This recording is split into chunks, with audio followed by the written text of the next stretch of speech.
Today's episode is sponsored by Sandals Resorts and Brightco Insurance. What's up, Chillas? We're back with Keith Willard of Keith Willard Events, and he's got more tea to spill with us today. If you remember last time he was on the show, he gave us some details of the J-Lo Ben Affleck wedding, as well as so much awesome advice. If you didn't check the episode out already, highly recommend you go back and listen. Keith, welcome back. I am so excited to be back. Oh my God.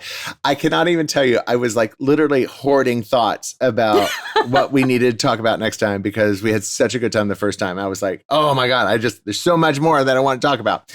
So thank you so much for bringing me back on. I'm so honored. Well, okay, so let's start off with talking about what a crazy whirlwind event season you just wrapped up with the holidays. Thanksgiving time alone, you had 9 events in a week? Yeah, so it was crazy. So yeah, it used to be October. October used to be the big month down here. It's even 3 years ago, my October was completely booked, and then November was because you thought Thanksgiving, holidays, what have you. I mean, that has changed dramatically in the last couple of years. Like this last November, I had 5 weddings. I had a 3-day tech conference. I had a nonprofit gala, and I had a bunch of welcome receptions and other stuff in there. And it all happened within 3 weeks because, Thanksgiving takes away a week. Yeah. So anything left has to happen in a very short period of time. Right. And it just everything worked out so beautifully. Oh my God. The tech conference already booked for next year. They're going to do a full buyout instead of a partial buyout. Nice. I mean, South Florida, especially Palm Beach, obviously is kind of a big center, regardless of what your political views are. Money is flowing in, and us as business people capitalize on that, right? We're like, let's give me your money. Let's get our money. Keith, something you said, I want to point out. You said how November is such a hot month now. And I've been hearing that from so many vendors. And couples listening right now, they might be considering November. Yeah. Or didn't think to consider November, right? Traditionally, it's always been, depending on what part of the world you're in, but average tends to be April through October. Certain times less than others. If it's certain hot areas. Yeah, if you're in the West Coast, it varies. But why do you think November is the new it month? Well, I think it's a couple of different factors. I mean, originally, we're in South Florida. Our season is officially November through May-ish, April, right? If you really want to get technical. And November was always a good starting point, not busy, but a good starting point because hurricane season ends in November. So everybody feels a little safer about doing events down in South Florida. Which is strange because then all the deals you could get were October. So people could get lower room rates. They could get a lower minimum. They could get, negotiate on price point because hotels were saying, oh, October, we need to fill those dates. Well, it happened. They filled those dates and things all of a sudden prices went up because less availability means that the remaining dates are now more valuable. And so the prices went up. So then everybody went, well, okay, so October's busy. But now we got to fill November because November's Thanksgiving. It's right into the holidays. And so now we are having problems filling November. So guess what they did? They made all of these concessions. They reduced their price point. They reduced their minimums. They reduced all these things. And now all of a sudden November's hot. And so, and I think it's going to stay that way for a long time because people are starting to realize that, oh my God, we can actually do an event in the first 2 or 3 weeks of November and not affect Thanksgiving or the holidays. You know what I mean? So, because Thanksgiving is really 3 days. And that's really the gist of that is that you can go, okay, I can have my wedding on the first or second weekend and people can still have their plans on the third or fourth weekend, depending on when, Thanksgiving falls. And you're not interfering too much into the Christmas season where people are going to be, they're spending money with the holidays. And so trying to spend money attending your wedding or you purchasing things for your wedding, that's a lot to put on yourself if you're celebrating Christmas and Hanukkah and, whatever during the holiday season. So that's something to consider. And the thing is that people have short-term memories. It's crazy. They think about the money that they spent in December. So they're like, oh, we don't want to do a wedding in December because we've got this other money. But November, they're like, okay, I'm fine with. And then first 2 weeks of January, people typically shy away from because they just spent all this money during Christmas and the holidays. And yet after 2 weeks of January, people forget, and then they're like, okay, we can spend money again. So, it's crazy how the human brain works. And I'm finding that higher end weddings are increasing pretty dramatically, and my meat and potatoes weddings are having a little harder time. And that has a lot to do with what the world that we live in right now. The economy and that. Yeah, the economy and what people are paying attention to and the things that they're focusing on. So, and when I say my meat and potato weddings, I mean that $70,000 to $125,000 wedding, right? That's 150 people, 100 to 150 people here in South Florida. Elsewhere in the country, you'd probably be talking about 50,000, 60,000, 70,000 when we're talking about mid-states, right? Yeah. And just as a side note, still a lot of money. Well, and I wish the knot would be a little bit more specific about their average cost of a wedding, because when they say $33,000, they're not saying that the average cost of a wedding in South Florida is $33,000. They're saying if we took all the weddings across the board on every state and then divided it by the number of weddings, that's the result. So, absolutely. If you're a couple out there, please pay attention to what region you're in. And if you need to do a $30,000, there's some amazing locations in the middle of the United States that are stunning and just over the top and incredible, and your guests will be blown away. And so, it doesn't always have to be South Florida. It doesn't always have to be a coast. There are lots of options. And this goes for wherever in the world you are. If you're listening from outside the United States, like, think about other destinations within your country, your city that might be just as wonderful and more affordable. Right. Let's go back to the month for a second, because we haven't really touched upon this kind of on the show, but what's a good rule of thumb for a couple when in the beginning stages, like they're looking for their venue, obviously, and that's also considering the time of year.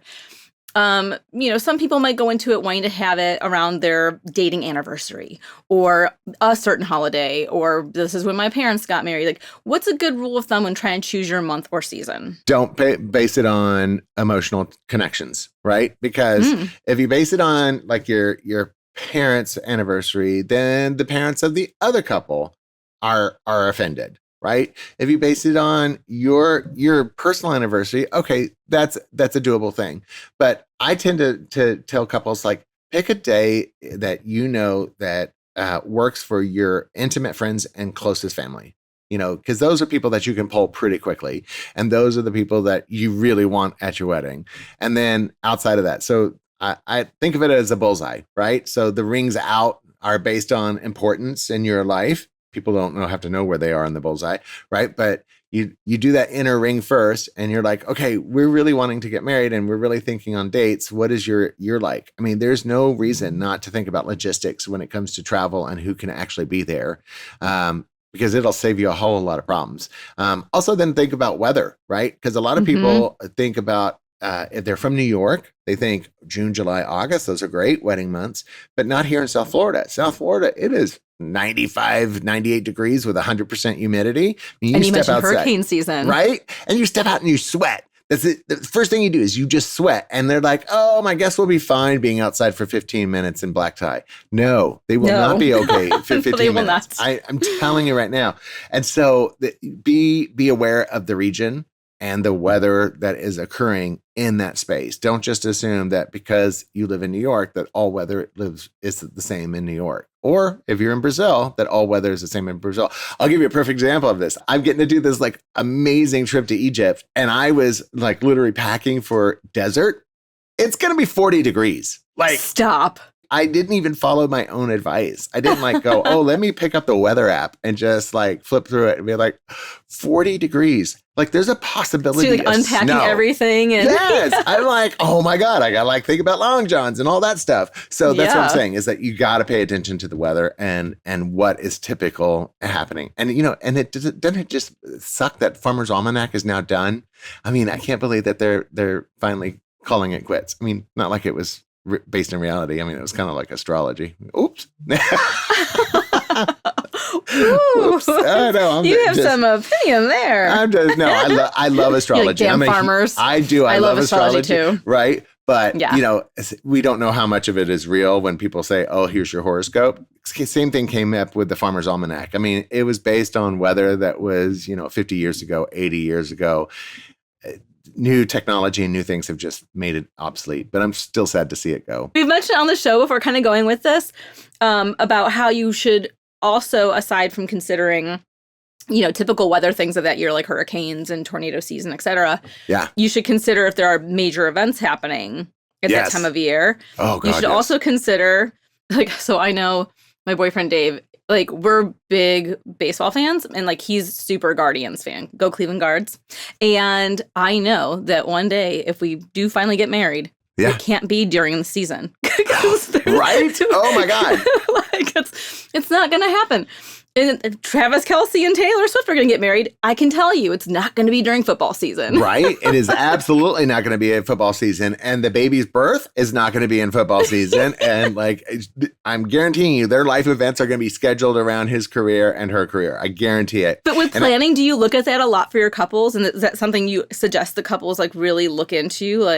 Hey, if you have kids or there's kids coming to your wedding, maybe not during the school year or during this certain part of the school year, or if you don't want kids to come, you do it during the school year or during a certain part of the. I mean, there are pros and cons for both. That because a lot of people are like, oh, I don't want any kids at my wedding. Well, there's a great way to make that happen. Just make sure it's during finals or something like that. But I almost made the same mistake because I was looking at January dates for an upcoming wedding that's happening in 2027. And so I said, I said to the hotel, which is actually the Hilton Beach Resort here in Fort Lauderdale.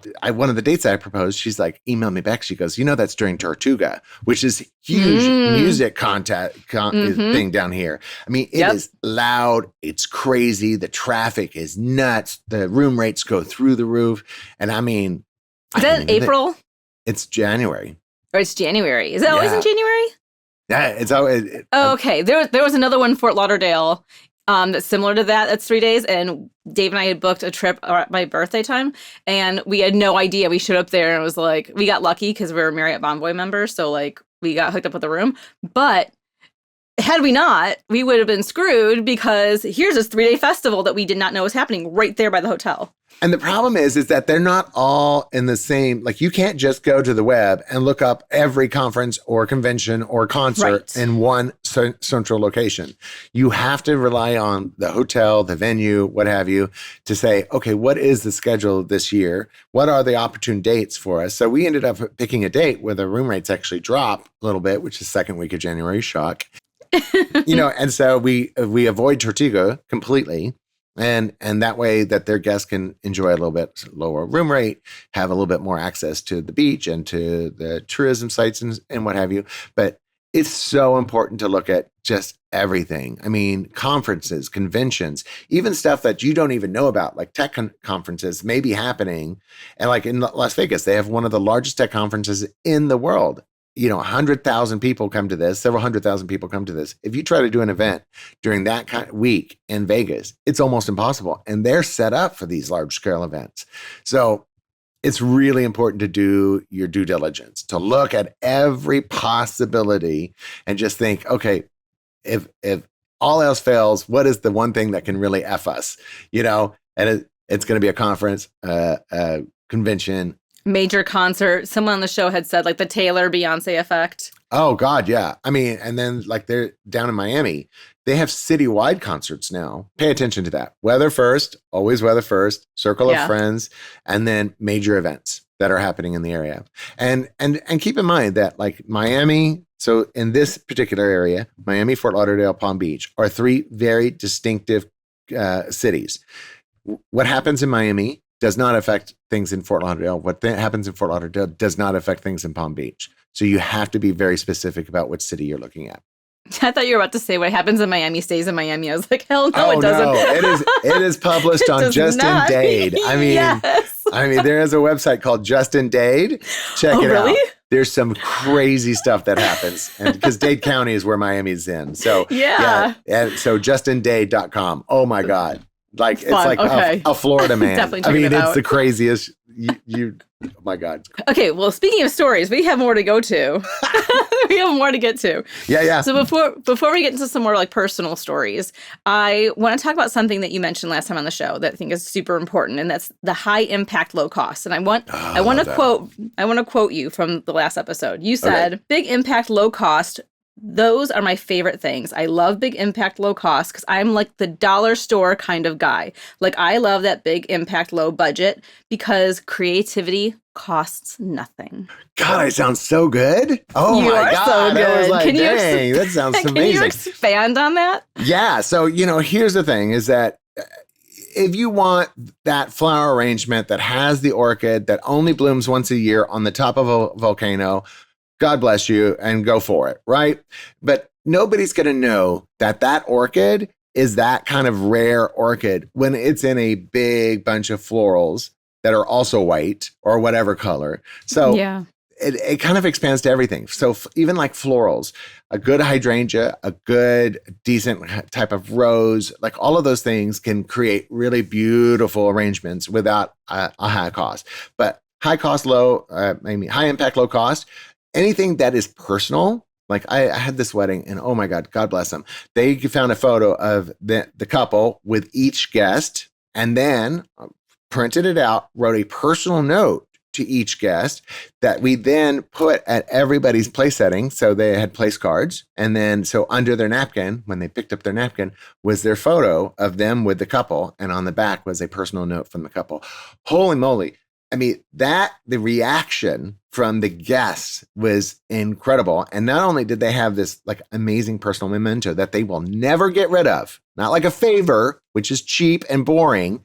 This is just FYI, it's going to be a memento that they keep forever. They're going to frame that and they're going to look on that picture for years to come. Yes. Right? So that's low cost, high impact. Now, does it cost more in time? Absolutely. But a lot of the low cost, high impact, that's where you're going to fall. Is it relates to time. Yeah, time is money, but that sounds like something that's worth the time because you're also going to relive that moment with the person that you're creating this for, right? You're looking back at that photo and remembering that time when you had that St. Patty's Day beer with them at the pub, or, you had that beach getaway vacation, or, graduation day, or whatever it is. Take a little time and personalize it. I mean, if you're going to invite 150, 250, 350 people to your wedding, you're probably not talking this.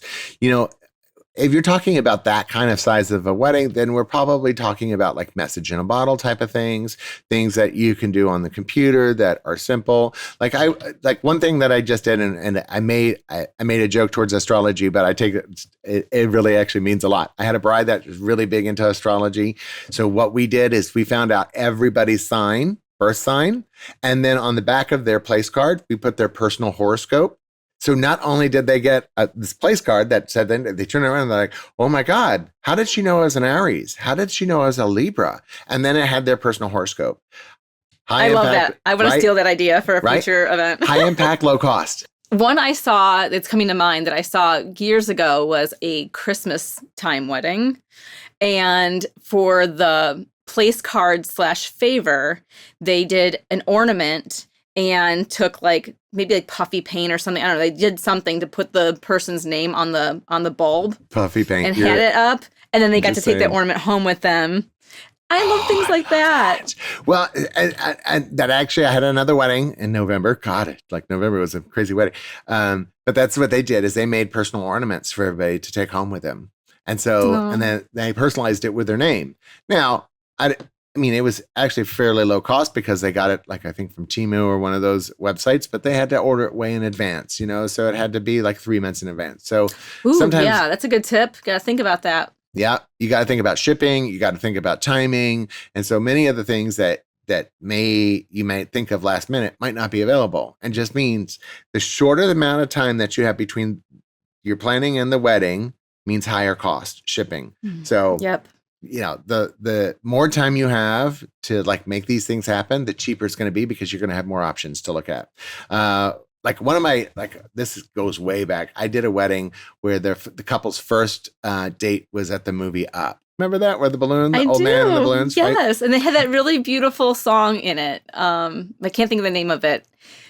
I brought up Nick Lachey and Jessica and Vanessa's wedding before, and at the like engagement dinner or pre-wedding thing or whatever, he was hosting one of the singing competition shows at the time, and he had one of the winning groups or competitors surprise her and sing the song from Up, because I guess that was one of their songs. So now with you saying that, my brain instantly goes to that moment. It's like I tear up watching it. Again, personal moment. And so what they did is that was their first date. And so in the movie, there's a whole thing about a grape soda, them sharing a grape soda. So they actually got grape soda caps and put a little pin through it. And that was part of their save the date about their story of their first date. I still have that grape soda cap. And that was 20 years ago. Yeah. I love that thing. I mean, memorable. It's memorable. But was it costly? No. I mean, it was thoughtful, 100%. And so, if you're talking about favors, nobody wants another candle. Don't get me another candle. Nobody wants it. I mean, they're like, look like a thimble. They last for like 30 minutes. Get rid of the candles. For God's sakes, get rid of the candles. No more candles. Here, I want a hot take on this. I see trending again, because this was something like way back in the day, but trending again are the matchbooks. I love the matchbooks. I do too. I love the matchbooks. I love when they say, like, I got lit at my friend's wedding. Right? I mean, because there's so many cute little sayings that you can put on this. And people keep matchbooks. I don't know what it is about a matchbook. And you can use it to light your candles that you already own at home from every other wedding you've been to. I literally have a cabinet full of candles. I am not kidding. I must have 100 candles. Yeah, and these are from all the favors, from all the people that I said don't get favors from. Don't buy favors. Now, I will say, I will take this one thing back, because there is a local company that uses special needs people to make the candles, and it goes to a nonprofit. The money goes to help awareness and all these amazing things. But that candle is paired with a letter from them, which makes it meaningful, because there's exceptions to every rule. There's exceptions to every rule. But just generally buying a favor because you feel like a favor is needed is just leave it alone. Just don't. And don't put your wedding date and emblem on it. I'm sorry. I love you guys, but please don't, because no one wants to keep it around. I've tried telling so many couples, and most of them won't listen to me.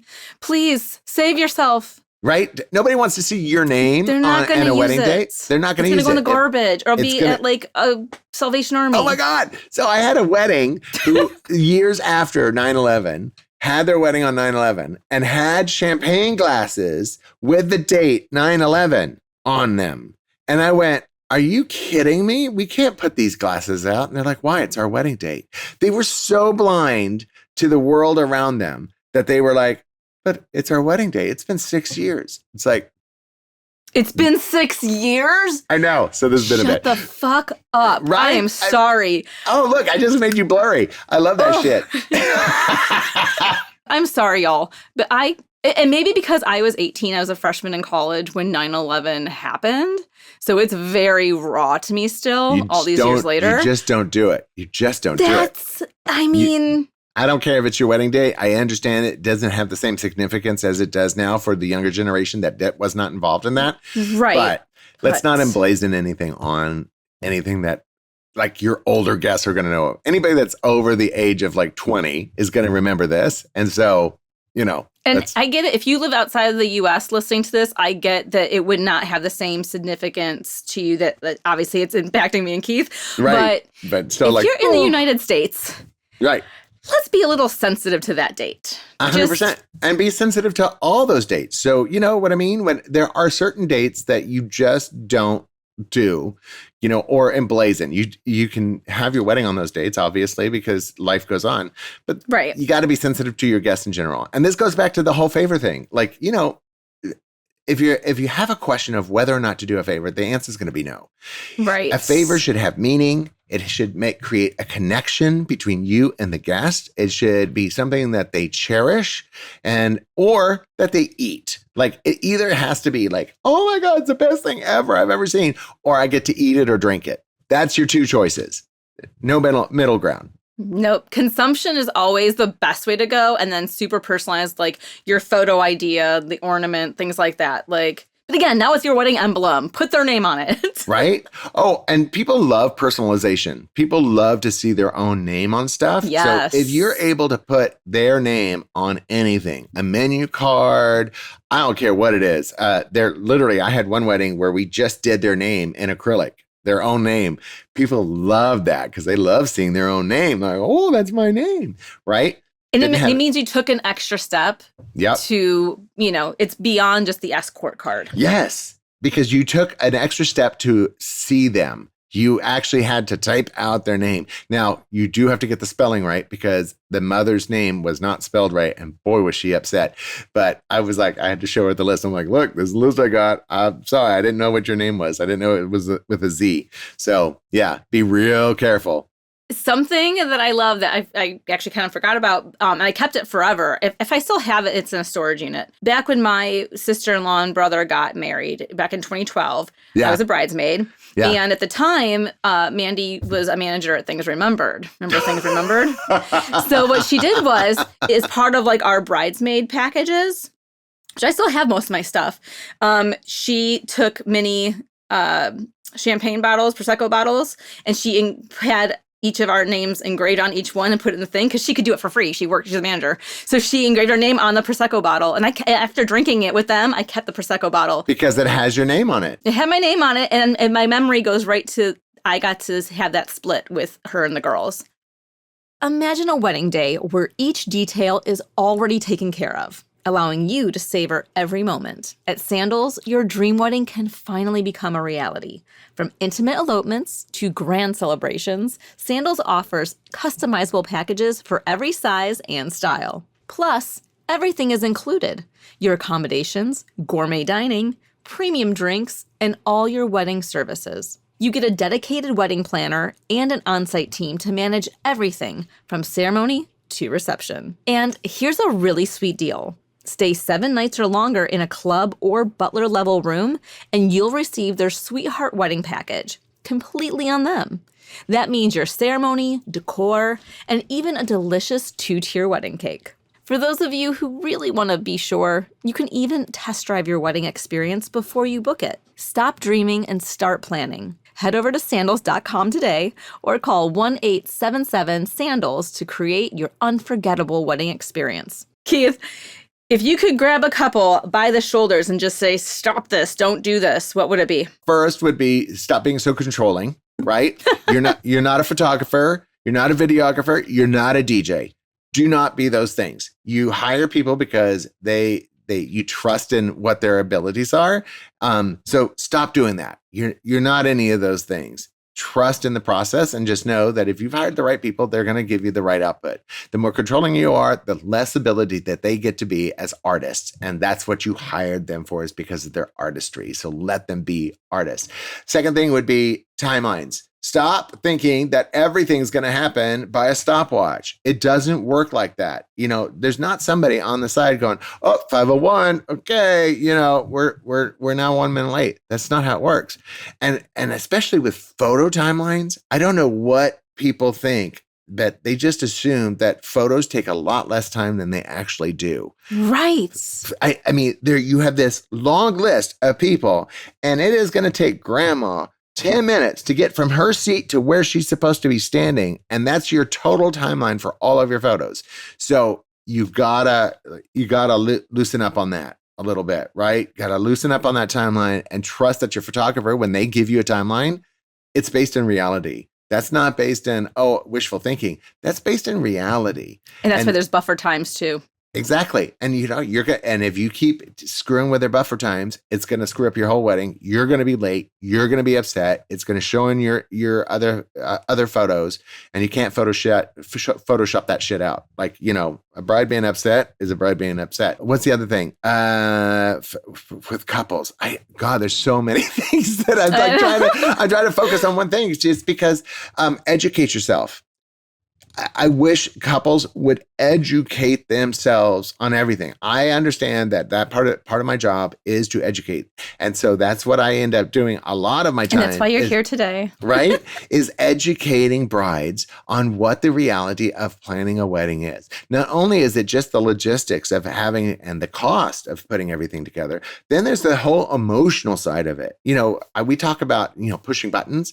And I say, look, you got to put on your emotional coat. You got to put on that insulation because you're going to be around family members that installed those buttons when you were very young, and they only know where they are. Nobody else does, and they know how to push them, and they're going to push them. They're going to push them, and they're going to push them hard. Why? Because it's easier to be mean to the people that we love than strangers. So yes, so weird that we do right? that. But so weird. You shouldn't be mean to anybody, but. Yeah, but that's what I'm saying. It's like, and please stop assuming that your dog is going to act like anything but a dog. Your dog's going to be a dog. Yes. It's going to poop in the middle of the aisle. I promise you. It's going to be so nervous. It's going to, and you're going to be like, oh no, my photos. So, just let an animal. We have a whole episode with Veronica from Perfect for You about that. I mean, you would not believe what animals will do. And little kids, we expect it. They run off and it's super cute. But, your dog is your dog. It's a dog. At the end of the day, yes, like my dogs, God bless my dogs. I love my dogs. But they are different at home than they are out even on a leash. Right. So the happy, cuddly, fun little dogs that I get to see at home, when I took them out on the leash, they turn into assholes. I mean, I have to be really careful with them out on the leash. So same thing with mother-in-laws. But seriously, though, if there's someone with a bad vibe, all the smells, Veronica brought up like all the different smells of the day, which is very overstimulating for them. Like there's a lot to it. Right. All the colognes, all of the probably illegal illicit drugs that are happening in the background, all that stuff comes to play. Holy crap.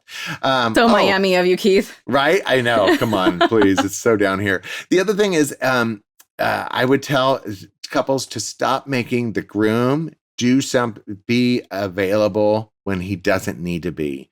I mean, because the bride is busy. She's busy. Literally, she gets up, hair and makeup. She's with her bridesmaids. She's having a good time. They're putting on their robes. They're doing photos. Oh my God, so much fun. They've got food.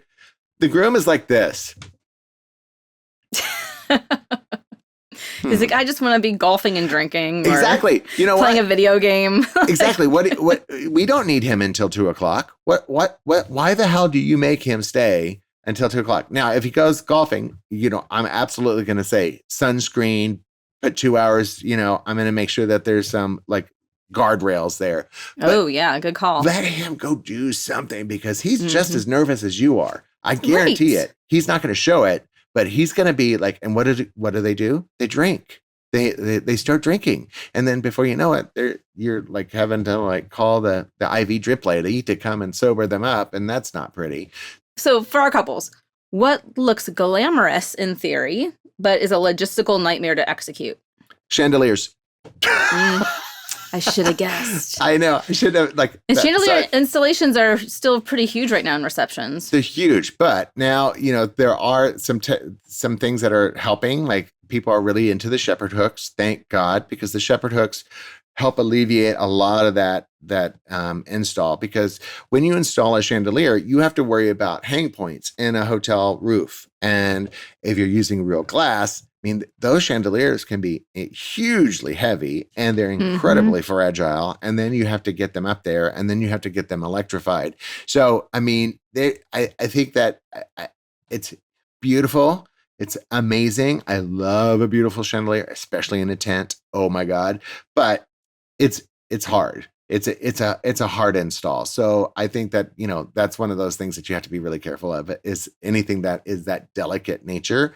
And open flame. Anything that's open flame is just there's so many things that can happen. Wind can blow it out. They could tip over. The wax spills all over the expensive linen.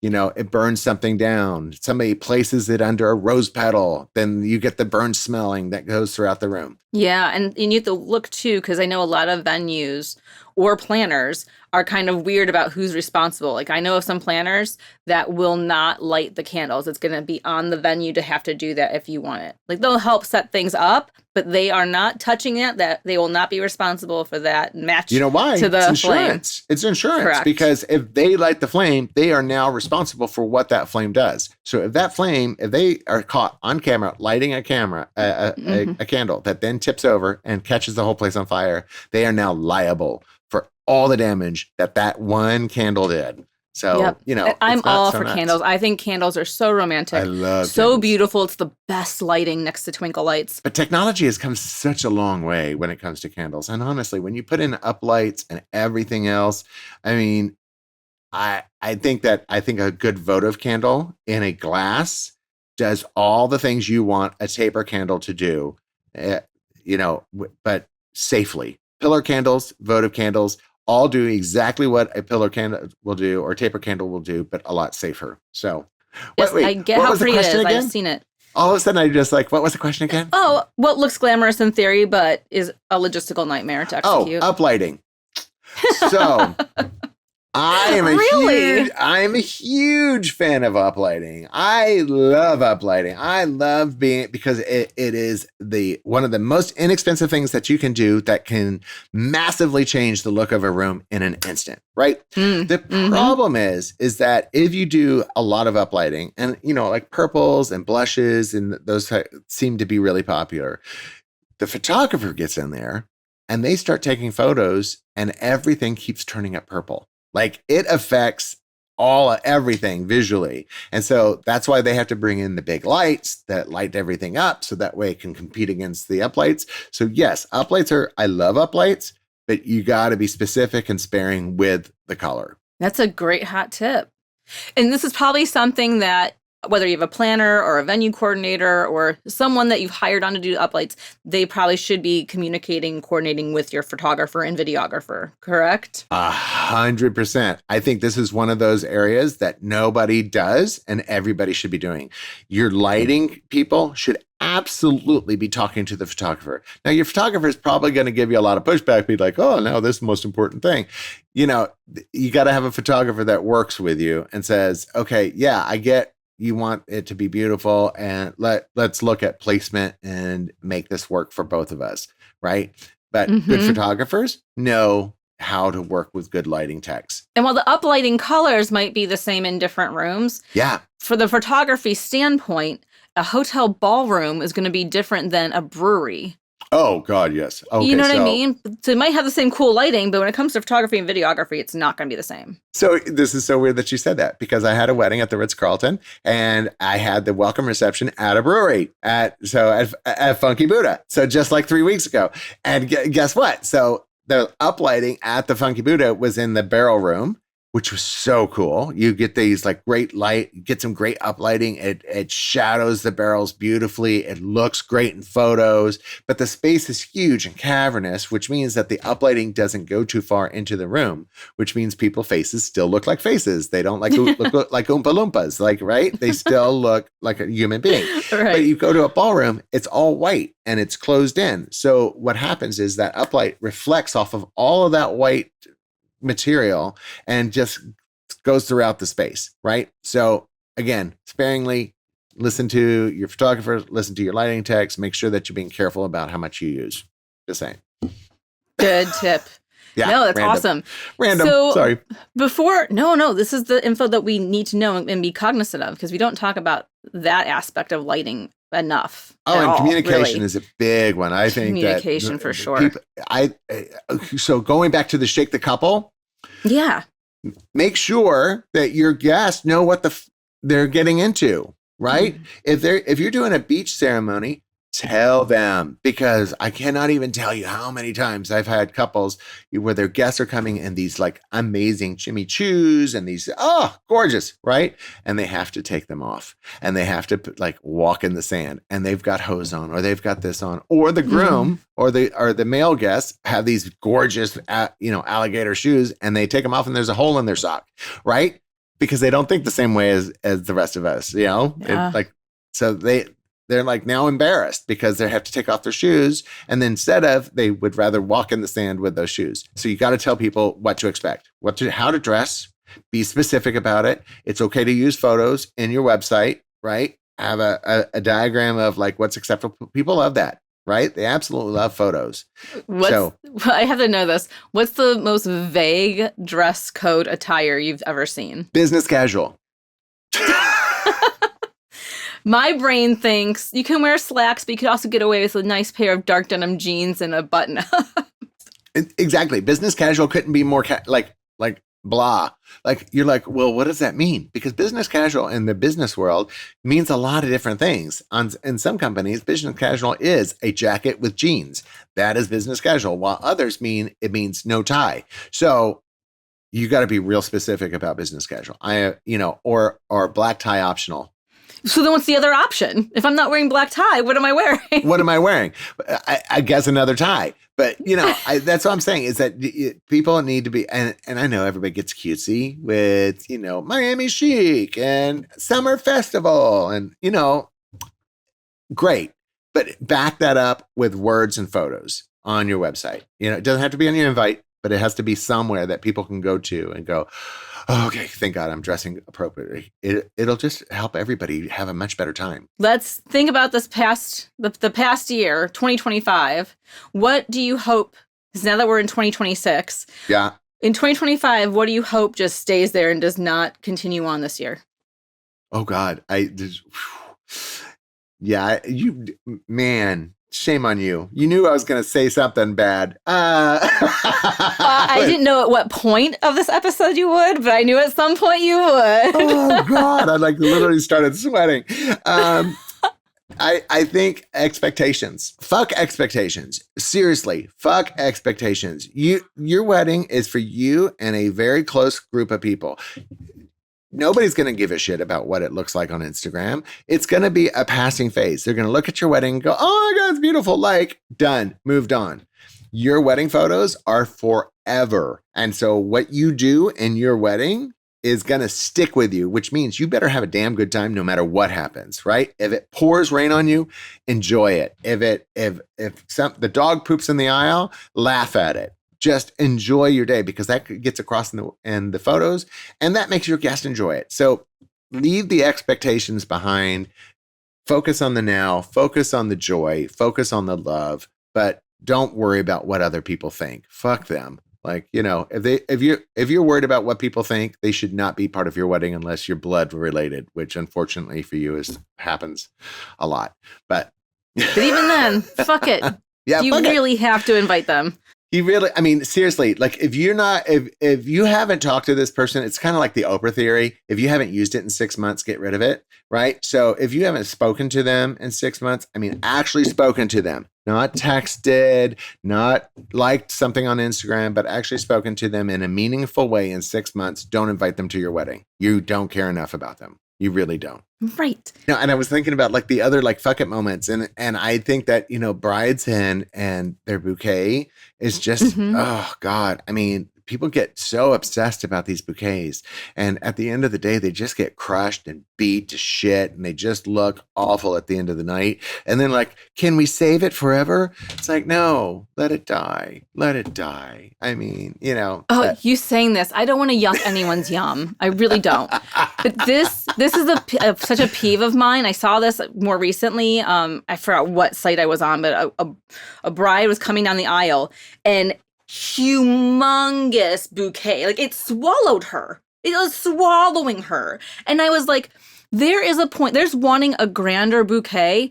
And then there's one where I'm like, where the fuck is your face? Because all I see is this bush. It's like a bush of flowers. And the thing is that no, everybody wants to see you. They don't want to see the flowers unless you're worried about your own appearance. And then I can understand it. Fine. All right. We all have our anxiety. But a good bouquet should allow your waist to be seen at least an inch on either side. That is a proper bouquet, right? Anything larger than that is too much. And then some people have it draped. But if it drapes below the knee, it's too long. So, Right. I mean, there are rules around this, and that your planner should be able to help you with this. A proper planner should be able to help. Or you even with your this. florist if you're not going to go with a planner. Oh God, yeah. Even a florist, yeah. A good florist is A good florist. But how many people listen to the pros? Please listen to the pros, y'all. Please. You're paying all this money for them.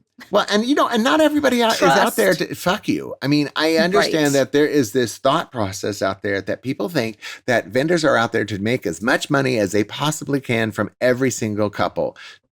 I can tell you that based on the vendors that I deal with, that is not the norm. Our job is to create great things as much as we possibly can to as many people as can, because our reputation is built on that, right? If we're doing one-off stuff, we're not going to stay in business for very long, guys. I mean, if we're trying to screw every single couple out of as much money as we can out of them, we're not going to stay in business. So get rid of that. And oh my God, people are not stealing the gift card box. Oh, no, that's not true. I'm sorry. Down here, because it's always in line of sight. I mean, we always have it in line of sight. So, I had to have extra security on mine because there was a guest. You're kidding. There was a guest that my family and I were very concerned about. Why would they come into your wedding? Well, that's a whole long family story. They did not they did not end up stealing from the box. Yeah. But that person just got out of jail from stealing from other people. This is what I'm talking about. You got to be careful. That never would have happened now. Now, that you would never have been fucking invited. But Right. at the time, I was being a good family member and bridging this gap and fuck that. Don't do it, guys. Do not do it. I'm telling you, if you ever got proper people around you, that box is not going to disappear. We've got people on it constantly. And so, and then we always check in with the family. Because you do the worry about people outside of your wedding too, that could just come in and out. Well, if that box is someplace that is available to somebody from outside the wedding, then it's not properly placed. I mean, right. There is a proper Don't put it by a doorway. Don't put it by a doorway. Put it by the wedding cake. That's a great place. Even if you want to put, next to the couple, great. It's available during the cocktail reception. As soon as the cocktail reception is done, that thing should be being moved into the dance floor or into the ballroom near line of sight for everybody so that nobody can go, oh, let me take that. If it's done properly, nobody's going to steal the box. It just isn't. So reminder, if it's someone that you think may steal the gift box, we're giving you permission. Don't fucking invite them. Can you imagine? Can you imagine having to be worried about your guests stealing your envelopes? I mean, why are they there? It sucks. I mean, and honestly, if your sister is dating a guy that would steal an envelope, maybe it's time to cut ties with that sister because I'm a little concerned about her choices. Make good choices. Making choices. Yeah, make good choices. Yeah, it was crazy too because they were at the wedding and then 2 weeks later it came out that got caught. And I'm shocked that it didn't come out during the wedding because that's my favorite gossip time. I had other things come out during the wedding. Oh. I finally got bold and started spilling some of that tea on a recent episode of It's Just a Wedding podcast. If you want to go back and hear about my maid of honor drama. Recently, Megan Ely kicked off the new year with 2026 wedding trends. Her whole, we went over the whole, her and Terica, out of the things that are out there for 2026 trending, what is your favorite and your least favorite? I was going to start with least favorite. Cloud White. What the fuck? What is wrong? Sorry, I'm getting way too loud. What is wrong with these people? Cloud White? Who were you screwing to get Cloud White? What? Puffy Cloud White? And then to come up with an explanation. Oh, it's relaxing and sexy. And I'm like, no, it's white. That's white.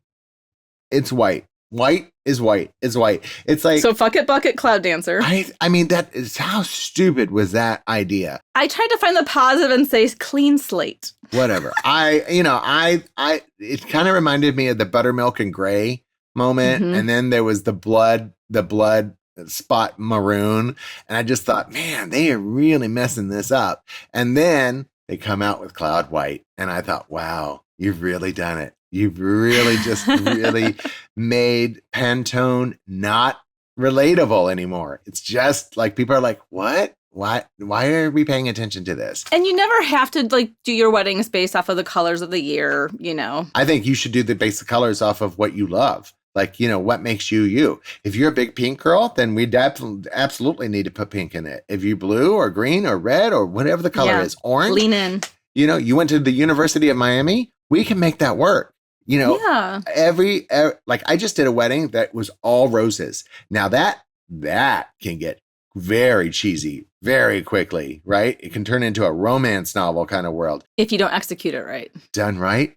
Oh, sexy. Love it. Oh, I have to see these photos. Oh, I love it. I'll send you a link. What are you loving for the trends for 26? I'm loving the dresses. Like the wedding dresses are becoming much more individualized. People are putting their own kind of thought into their wedding dresses. So, I'm seeing a lot more of putting their history. Like, I'll give you an example. Just had a wedding where she wore her mom's wedding dress, tailored, updated for her ceremony, and then she switched into her wedding dress for the cocktail reception and the dance, right? So bringing history with them. I love that. Using fabric from the mother's dress around the bouquet. I love that. I love anything that draws people together that, again, back to the high impact, low cost. I love that because these are things that mean things to people. And I think we're getting better at that we're getting better at being relatable. I mean, people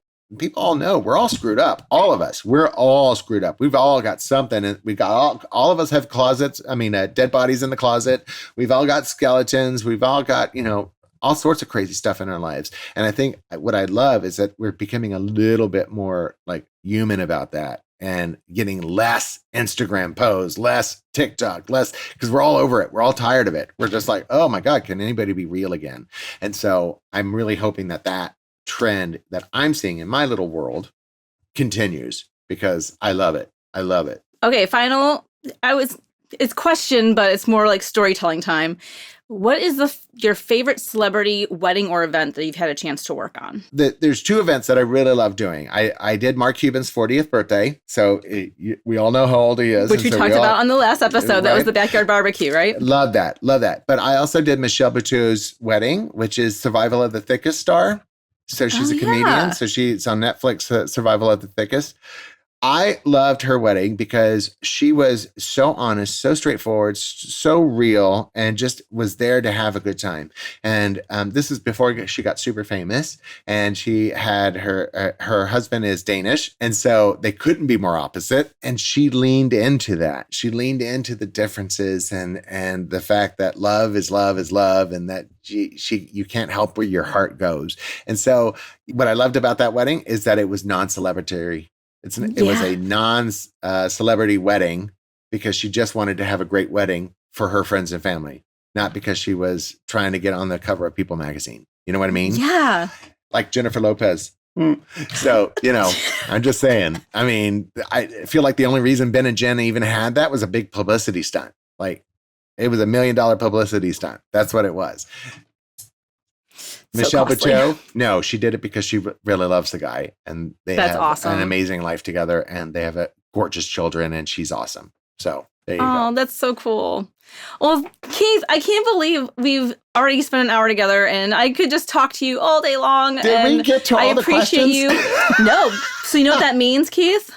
It means you gotta come back again. Yay, I'm so excited because we have so much more to cover. There's so much more to talk about because, and obviously don't get tired of me, please. Oh my God, because, never. Don't be like my mom. Please don't call me. Anyway. Kidding. Totally kidding. Keith, how can we get more info on you and your company? Super easy. Everything's by my name, at Keith Willard, KeithWillard. Willard, like the rap movie. We all know the Willard rap movie, so you'll remember it. At Keith Willard on Instagram, at Keith Willard Facebook, at Keith Willard, Keith_Willard on TikTok, which have 0 videos, but you can still reach me. Keith at Keith Willard Events is my website. So that hasn't been updated in 3 years. So there you go.